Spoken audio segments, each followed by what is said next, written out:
Look at him at the height of the profession. Wait. Look at you, dressed as Meister Flintstone. That's right. Total. You know, there's a segment of the population that you speak to that have no idea who that is. Some are calling him Fried Flintstone. You, Chris. You got a little gurgled laugh out of Joe Buck there. They are calling. He didn't want to laugh too hard. They are calling me Fried Flintstone. That is correct. Joe Buck is at the height of the industry. If he's not the best at what he does, he is one of the best. Now make a stand. Say. If I'm not, then say I'm not. If I am, then say I am. You are the best young person in the history of. I'm 54. No, wait a minute. That's a fine. Please stop yelling at me. Is he the best or not? My point is that as a child prodigy, no one has ever been better. So he peaked. He failed, is what you're saying. And LeBron's done all right. He has climbed in broadcasting. No one has done more earlier than Joe Buck. Come on, man. Wow. The resume is World Series and Super Bowls and everything important that's ever been broadcast before the age of 35, correct? Yes. Yeah. It's a long time ago. What have you done since? I mean, figured out life and balance and everything else that gets you to happiness, right? Like that's exactly right. You conquered the vanity business, you conquered the stupidity, and now you have exactly the job you want built to your specifications. It's actually really funny you say that, because I was thinking yesterday, because people keep asking me, do you miss baseball? And it has nothing to do with baseball. It's about getting to a point where, and I'm the luckiest guy in the world, and I admit that, but it's getting to the point where you don't feel the need to be on every broadcast and do everything, and you can step aside and watch other people do it and not freak out about it or get sad. So, whatever it is, whatever was extracted from my life, I miss certain aspects of it, but I enjoy what I get to do the way I get to do it. $15 million a year also helps, Joe. Yeah, no, that's not bad. Right, that's really, really a good part of it. But Joe, I have to. I'm on a yacht right now, and that yacht's on another yacht that's on a submarine and a helicopter. Yes, exactly. Joe, you are the best I've ever seen. Okay, I am telling Thank you. you, Stugotz. Thanks for Come taking a stand. We don't need 500 come qualifiers. on, man. Mike and I were saying yesterday we don't want to go to the Manning cast because Buck and Aikman are so good. Joe Buck knows how subjective this is. The five best people, at this, we can have a real good argument about. He's one of them. No, it's the most subjective thing in the world, and it's what drove Troy crazy at the beginning of our time together, because he was used to a scoreboard, and he was used to something telling him that game or that day he was better than the other side, and there's no scoreboard, and it's absolutely random who likes and who hates who. The old hate word, but it's as subjective as anything gets. Joe, I want to talk to you about Monday night's game because I have been watching you for a long time, okay? A long time. And suddenly on Monday night, you became an offensive line expert. You and Aikman. I mean, it was weird. And not just offensive line. If I have to narrow it down, a center. You were, highlight packages of Jason Kelce. You guys were blown away by the fact that he pulls and he blocks. That's what he does for a living. And I'm sitting there thinking to myself, how about poor Creed Humphrey, the Chiefs center? How about all the other centers sitting at home saying, hey, when Buck calls my game, he never points out me pulling and blocking. Totally fair criticism. That's it. Totally fair. I plead guilty to that. I watched the documentary. I bought the hype. I'm in love with the Kelce brothers, both collectively and individually. Yeah, I'm bad. I mean, a lot of people don't know this, but I was a hefty offensive and defensive tackle on my high school football team, number 77. I can provide pictures and maybe one highlight from a tackle I made at Lutheran North. Is it not on the yacht? You can't, right? Not on the yacht. I don't have it readily available right now because most of my golden framed pictures are back in my palatial estate. But yeah, always, I, like John Madden, watch from the line out. Troy, being the quarterback, watches from the quarterback out toward the defense, which obviously he was involved with the center. So, I mean, it's only natural that we eventually, in our 22nd year, evolve into people who talk about center and guard play. Well, you have the Vikings and Bears coming up this Monday. I want the same kind of treatment for Viking center Garrett Bradbury, okay? It's going to happen. We will have at least 2 cameras isolated on Garrett Bradbury. You need to point out that there's been a bias here that's been called out by Stugotz, who's always there to correct faulty journalism, that you guys have been compromised by fame. You're celebrating this we great, all have, to be honest. this Kelce, this Jason Lumberjack Kelce, who's 36 years old, and it is fairly amazing that someone that size moves that way. But there are 40 of those in the NFL.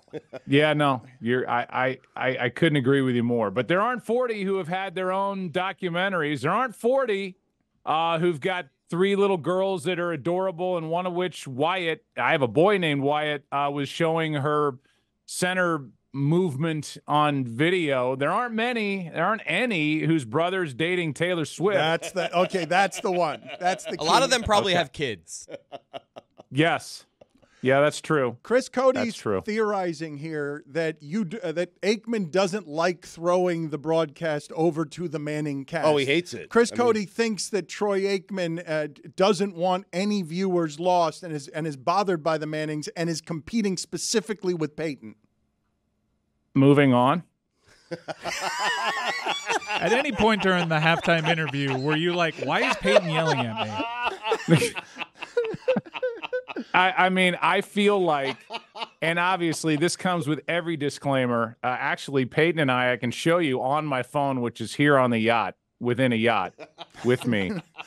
He and I were texting last night. He sent me the piece he did on Peyton's places with talking about Madden, which was phenomenal. But I'd like to think that if the roles were reversed, I'm not so sure that Peyton and Eli would be like, hey, we're doing all we can to keep this Jets game interesting, but you should see what's going on over there.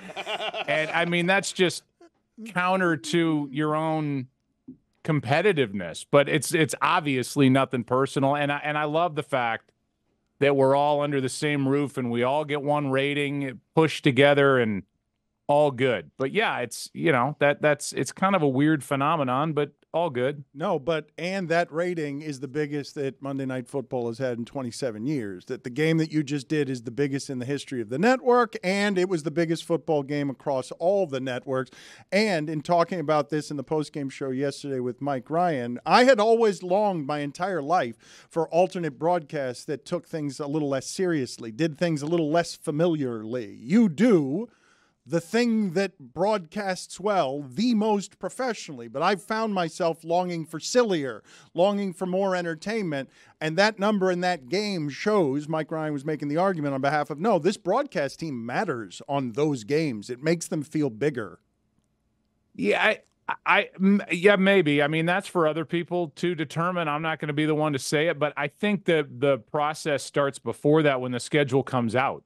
When the schedule came out and the NFL had a couple of golden tickets to hand out, one of them was Aaron Rodgers' first game as a Jet, which we got, and it lasted 14 seconds. And the other one was the rematch of this incredible Super Bowl with 2 great teams and stars all over the place. And we were lucky enough to get that one. And we're smart enough to know that stuff gets spread around every year but to get that, I think was really big for the network. So on that level, I think there's some interest there on the part of the NFL to funnel things our way. But beyond that, as you said, it's the most subjective thing in the world, and I don't get into all that stuff. This is the first year with the Monday Night Football flex game. You're eligible now from here on out to swap any of the Monday night games on the schedule. Please don't do that with the Titans-Dolphins game, as we have a show event around that. But there's been a real reluctance to flex out of games due to large part with the New York teams being on primetime schedules because the anticipation was that they'd have good seasons, but they ended up not having good seasons, and no one wants to lose that market. So my question to you is, do you actually think we'll see a game flex? Joe Burrow just got hurt. Bengals and Jaguars, a lot less interesting. Will we see the flex? I don't think so. I don't think we will. Steve Ackles, our producer, and I would talk about it all the time. We would be in the list on the list of people who would be notified the last to know. But I think the schedule's strong, and there's always going to be one team that's not what everybody thought it was going to be. In the case of New York, both for different reasons have disappointed this season. But I think it's still New York, and in the case of a game we have in a couple of weeks, it's New York and Green Bay. That's a hard one to tap out of. You could make the case Kansas City, New England, but it's still Kansas City, and it's still Bill Belichick. I don't see, as I sit here, and nobody's asking me other than just tossing it around like we are, I don't see it happening. So not in 2023. I've got a couple more questions here. I could talk to him a lot longer. He's super interesting, and in his book and elsewhere has been super vulnerable about the kind of growth that he has made later in his life. When you talk about the competition and all the competition, you came up through the vanity business. You had success very early. Broadcasters are competitive. Everybody wants to climb over each other. You've climbed to the top. It seems like the need for competition is something that you have left behind in a way that is healing for you. Yeah, it's a great question, and I think it's probably why I have a therapist on call and use that therapist when going through divorce and everything else in 2011 and dealing with my daughters who were just phenomenal during that process, and it didn't have to be that way. But I think you grow and you leave some of that childish stuff behind. I mean, what Al Michaels does, Jim Nantz does, Mike Tirico does has absolutely nothing to do with me. What Kevin Burkhardt does has nothing to do with me doing my old job or Joe Davis doing my old job. I root for those guys. And I mean, Al is the best FaceTimer of all time. Nobody FaceTimes. My kids don't FaceTime. The Kardashians do not FaceTime as much as Al Michaels.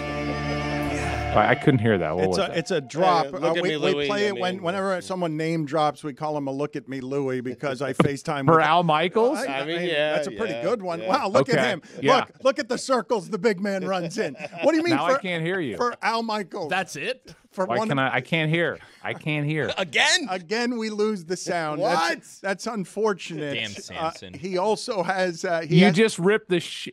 Can you say bad words on Yes, here? you can. You just ripped the shit out of me and did the what? We lost audio. You're on to us, Buck. An old cheap trick. Right. The other thing I wanted to ask you about, and I want to give you a second to think about it because I don't want to catch you off guard, but the Charissa Thompson thing that happened, I found myself advocating, arguing on behalf of Truth Matters. The Truth Matters. I'm not wanting anyone severely punished. I'm not chasing someone with a pitchfork. I'm not gathering with fellow sideline reporters to hunt someone down and make sure they lose their job.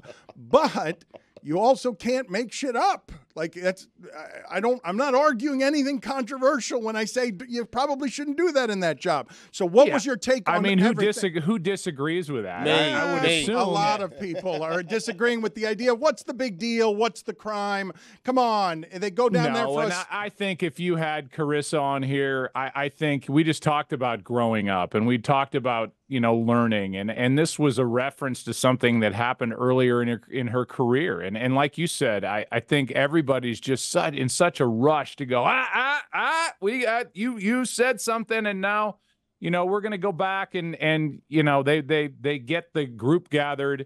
And I understand that. I am married to Michelle Beisner, who is as hard a working person as I know, certainly harder than her husband in our family, and has risen from Broncos cheerleader to in-stadium entertainer like at the Avs games and the Nuggets games to ESPN to, NFL Network prior to that.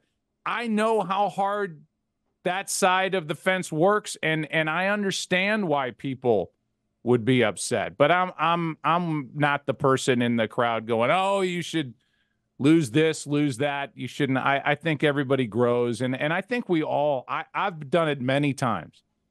You go on a show like this. You go on a show that exists at other places, and you want to entertain, and you want to be funny, and you want to be irreverent, and then it gets picked up, and then it's a little bit out of context, and then you're paying for it for X number of days, weeks, or maybe with your job.